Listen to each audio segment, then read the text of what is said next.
There's a place He comes to me. Though I'm blind, He helps me see. Though I see dimly in this place, one day I'll see Him face to face. This is Kurt Kaikkonen, pastor of Calvary Chapel, Waterford, at your neighborhood church. Today on Face to Face, we'll be in the book of Genesis. So grab your Bibles and let's get started. If you want to hear this complete message in its entirety, go to yourneighborhoodchurch.com, where you can download Your Neighborhood Church app at the App Store. So now after this long, hard pregnancy, that day finally comes, and here comes this first baby, and he has red hair. But this baby with red hair, he was covered all over his whole body. And so they named him Harry, because that's exactly what Esau means. Esau means hairy. And he had a nickname, and his nickname was Red. And that's what Edom means. Edom means red. And that's actually the name of the nation that Esau's kingdom, the one that he founded, it was called Edom. And so now the second baby comes out, and he wasn't red, and he wasn't hairy at all. In fact, he didn't have much hair on his body. He was actually a smooth baby. But this baby, he did the cutest thing, because when he came out, he was holding on to his brother's heel. And so they named him Jacob. Now, Jacob, that means may God protect. But see, it sounds just like heel catcher. And they did that on purpose. And though it was really cute when they did this, but this name has a meaning of watch from behind you, or he'll overtake you, or it means he'll deceive. He will trip you up. And these boys, even though they're twins, and they didn't look anything alike, they were very different. In fact, they couldn't have been any more different from each other. Esau, well, he's a sportsman. He loves the outdoor. He's handsome. He has the hair. He has the smile. He's your all-American, all-state varsity athlete. All the girls wanted to know him, and all the boys wanted to be him. And in the world's eyes, he had it all. He's the one you probably would have liked. He's likable. He's Esau. And so it was really easy for his father to favor him, because he was exactly what his father wanted to be. He was an athlete. He was rugged. He was tough. He was cool. He was Steve McQueen cool. He was Clint Eastwood. He was a man's man, self-sufficient. And the best of it is he brought Isaac meat. And Isaac loved barbecued meats. And then you have Jacob. Well, he's a little nerdy. He's sitting at mama's table. And the Bible calls him mild. But the word mild here, it doesn't mean he was weak, and it doesn't mean he was womanly, but it has a sense of wholeness, that he was a whole man. And he was probably often in the kitchen helping mama cook, because he was her favorite. And for these people, them having favorites in this family, it really didn't help anybody. But Jacob, he was so smart. In fact, he was clever. Jacob, he probably reminded Rebekah of her own brother. He probably was a lot like Laban, and he could talk. Oh, and he could make a deal, and he could always get the upper hand, and he'd always get away with it. He could make you laugh. Esau couldn't do that. Esau wasn't clever. And Jacob, he knew that his dad liked Esau better. And Jacob, he would have loved to have been Esau. But Esau, he would never want to be like Jacob. And Jacob knew that he would never measure up to his older brother Esau in his dad's eyes. And so he had to develop something. And so he developed living by his wit. He developed his trickery. And he could spin a really good story because he was never going to be able to compete with his brother physically. So he had to find a way for him to survive in this family, in this household, somehow. But his mama loved him. And he probably sat there on the stool in the kitchen while Harry and Dad, they're in the other room, and they're talking about football or wrestling or about hunting. And they probably talked about how many of those local girls had crushes on Esau. And Jacob would be sitting there on his stool in the kitchen, and he'd be stirring a bowl of carob chip cookies, with nuts. And he'd say, Dad'll never like me. He always likes Esau better. Esau, he's so handsome. All the girls like Esau, and they won't even talk to me. They just kick sand in my face and laugh because I'm so skinny and awkward, and then they just run away. And then Rebecca, she'd say something like, oh, Jacob, I think you're good looking. You're so good looking, so much better than Esau. You have that fine, smooth alabaster skin. Those Canaanite girls, they don't know anything. God has big things for you, Jacob.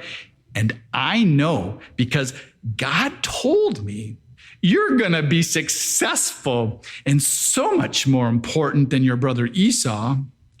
And then Jacob would go, thanks, Mom. You're not just saying that because you're my mom, right? And Jacob must have thought that all the moms said that to their nerdy little boys. But it was true. God did say that. And he told Rebekah and his father Isaac, he also knew that that was true. But even though Isaac knew that God had already picked Jacob, he was still determined to give that birthright to Esau. And that's because he liked Esau better. He wanted to give that to Esau because Esau was that son he always wanted. He was the one that he could admire in his heart. He was the one that he would pick to represent him. And if he could have his way, he would give it to him. And he thought that he could have his way because he was the father. He was the patriarch. But just as much as Esau was good at hunting, Jacob was an outstanding cook. And hunters, they can have off days where they're just walking around the woods with nothing to show for it, but they still need to eat. And so Esau, he comes out of the field and he's tired and he's hungry. And he can smell Jacob's stew, and it smells great and it looks great. It's all red. It's a really red, hearty stew. And Esau, he asks his brother to feed him. And Jacob, he should have, because that's the right thing to do. But Jacob, he doesn't let an opportunity get away from him. And it's not like Jacob was planning this, but you can't really let a moment like this pass by because he's the heel catcher. And it's his nature to take advantage of you when you're down. And he is so clever. But what he says to him is absurd. And Jacob says, sell me your birthright. And Esau, he should have just got up and he should have walked away. Because the birthright means that you're going to be the head of the family after the passing of the father. And it also means in the birthright that you're also awarded the double portion of all the inheritance. So being born about 5 minutes earlier in this family, it really, really paid off. And it's only this family and only this one family that it meant so much more than being in any other family, because in this family, the promises of Abraham were included with that birthright. That was the promise of the land. And that's the promise of the Messiah being able to come through your line. So this is an absurd request. And nobody in their right mind would ever agree to this. But this also shows you how much that birthright meant to Jacob, because he probably thought about it all the time. This wasn't just a random request off the top of his head, but it also shows you how little it meant to Esau, because he never thought about it, because he didn't care about spiritual things. He had no place in him for God or for the things of God. And so Esau says, look, I'm about to die. So what is this birthright to me? And Esau, he's not saying here, I'm going to die if I don't get any food. It wasn't like he was starving to death. But what he is saying, he's saying, I'm going to die one day. So what do I care about birthrights? And the thing is that God, he knew all this about Esau before Esau was ever born.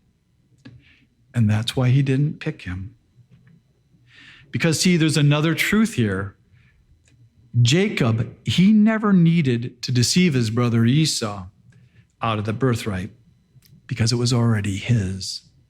God had already said he was giving it to Jacob. He had given it to him before he was ever born because God knew them. And that's just like he knows us. He knows us before we're ever born. The Bible's clear that he has predestined in the same way good works for us as believers before we were ever born.